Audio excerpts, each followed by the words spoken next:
भैरव आहे आणि प्रभात भैरव गाताना लक्षात ठेवा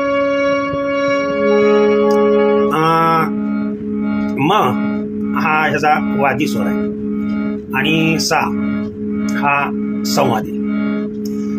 तर स्वर भैरव थाटामधलाच आहे. स्वर भैरवचीच आहे सर्व.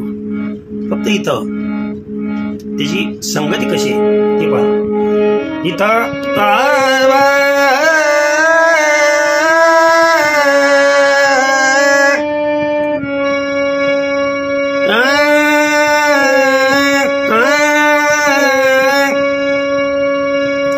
लक्षात ठेवा. म वर्ण तीव्र म वरती आलं पाहिजे, तर तो प्रभात भैरव होतो. ह्याच्यामध्ये प्रभात भैरव म्हणजे दुसरं तिसरं काही नसून ललत आणि भैरव हे एकत्रित केलं की प्रभात भैरव तयार होतं. दोन्ही रागाचं एकत्रीकरण आहे. आता जरा थोडासा अवघड आहे हा शिकण्यासाठी, नवीन शिकणाऱ्यासाठी अवघड आहे, परंतु प्रॅक्टिस केली की अतिशय चांगला राग जमतो. लक्षात ठेवा. म्हणजे मी इथं पहिल्यांदा काय वाजवतोय ते पहा.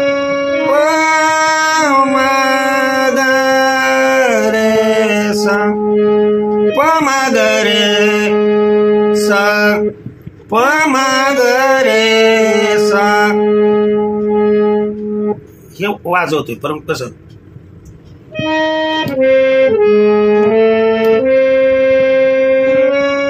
थांबतोय तिथे. आणि जिथं मी थांबेन पडता जड भारी, म्हणजे हा जो माय तो वादी स्वर आहे याच्यामधला. आणि हे जर तुम्हाला जमलं गणित. आणि ललत मध्ये काय असतं की आपण अशा पद्धतीनं ही ललत सांग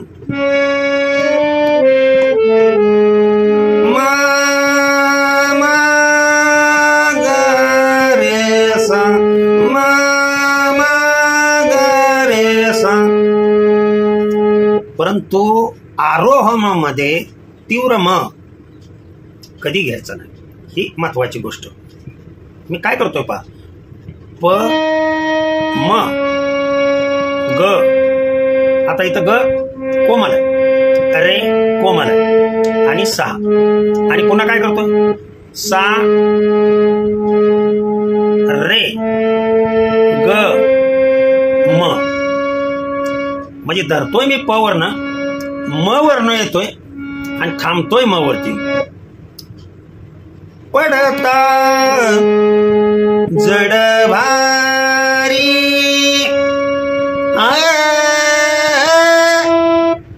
काय करतो प वर्ण मी ध वरती जातोय. लक्षात येतंय का लक्षात.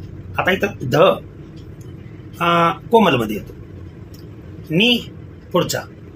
नीट लक्ष द्या. म्हणजे प्रत्येक ह्याचे आरोह आणि अवरोह जर कळले तर, आणि प्रॅक्टिस चांगली केली तर मग राग सोपा आहे.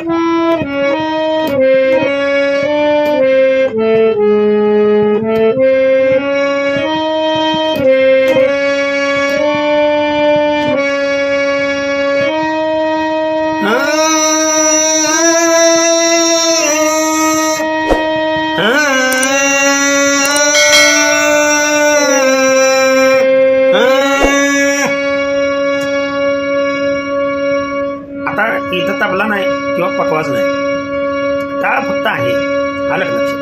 त्याच्यामुळे ठाईच्या चालीमध्ये अतिशय उत्कृष्ट असा हा राग होतो. पुढे आरोह त्याचे काय तर अवरोह काय हे सांगतो, ऐकायला लक्ष द्या. तर प्रथम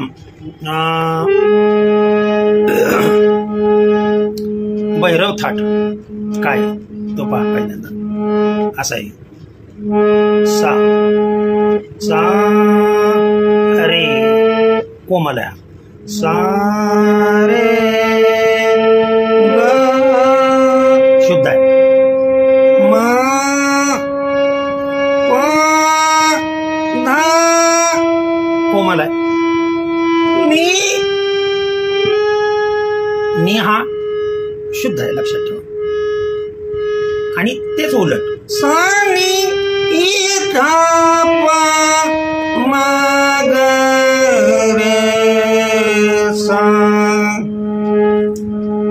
आता हे स्वर लक्षात ठेवा. थाट भैरव झाला. ह्याच्यामध्ये आरोह फार महत्वाचा आहे. अवरोह बी महत्वाचा असतो, परंतु आरोह थाट ओळखण्यासाठी आरोह हा फार महत्वाचा आहे. मग प्रभात भैरव हा जो राग आहे लक्षात ठेवा. ह्याच्यामध्ये वादी स्वर कोणता आहे. अगोदर हे स्वर कुठले आहेत प्रभात भैरवचे ते सांगतोय. सा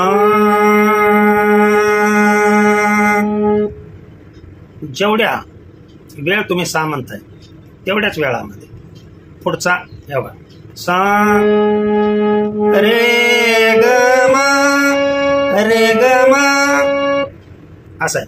सा रे ग म पदानी सा, आणि तेच उलट सा नी धा पा, उलटा आलो. आणि तेवढ्याच वेळामध्ये आता इथं महत्वाची गोम आहे पहा, हा राग. हे ललतांग इथनं पुढे चालू होतं. मा मा मा मा, हे ललतांग. मा मा, हा एक, आणि पुन्हा ग रे सा. तेव्हा हे ललतांग आहे. आणि दोन्ही एकत्रित केल्यानंतर हा प्रभात भैरव हा राग उत्पन्न होतोय. जाऊ दे, आपली चाल लक्षात ठेवा. ध्यानात आलं का तुमच्या? तुम्ही वारंवार जर ह्या चाली ऐकल्या तर तुमच्या घशामध्ये उतरतील. आणि लक्षात ठेवायच्या ठाईच्या चाली आहेत बघा.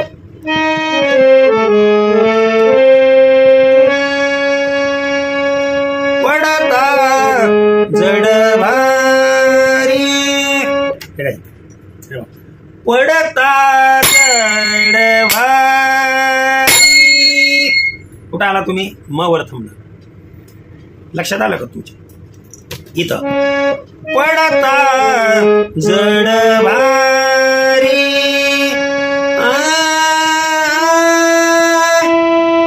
पुढं मागाय पडता जड भारी. पुन्हा उंच मध्ये जायचं. पडता जड,